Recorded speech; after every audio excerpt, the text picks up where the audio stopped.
President Donald Trump has officially delayed imposing higher tariffs on U.S. imports, while sending letters to 14 countries including Japan and South Korea detailing the levies they face.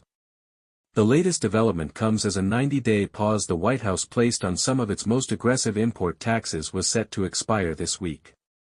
The president renewed his threat of a 25% tax on products entering the country from Japan and South Korea and shared a batch of other letters to world leaders warning of levies from August 1. Higher tariffs had been set to come into effect on July 9, having previously been suspended with White House officials saying they would look to strike trade deals. When asked by a reporter whether the new August date was a hard deadline, Trump said, "I would say firm, but not 100% firm. If they call up and they say we'd like to do something a different way, we're going to be open to that."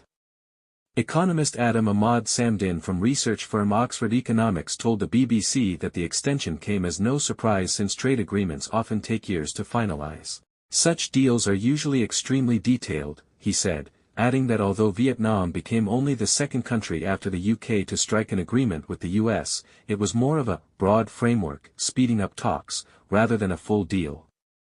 Also on Monday, Trump shared letters sent addressed to leaders of 14 countries on social media, informing them of his latest tariff plans, while adding that the rates could be modified upward or downward, depending on our relationship with your country. Most of the tariff rates in the letters were similar to those outlined in April when he made his Liberation Day announcement, threatening a wave of new taxes on goods from various countries. The comments suggested Trump would be open to further trade talks, investment strategist Vasu Menon from OCBC Bank said. The expectations that Trump is once again engaged in a negotiating tactic, rather than making serious tariff threats, offer hope to investors, Mr. Menon said. Trump argues that introducing tariffs will protect American businesses from foreign competition and also boost domestic manufacturing and jobs. But economists say the measures will raise prices in the U.S. and reduce trade. The three main share indexes in the U.S. slipped on Monday, with Toyota's U.S.-listed shares down 4%. Japan sent more than $148 billion, £108.6 billion, in goods to the U.S. last year, making it America's fifth biggest supplier of imports, after the European Union, EU, Mexico, China and Canada, according to U.S. trade data.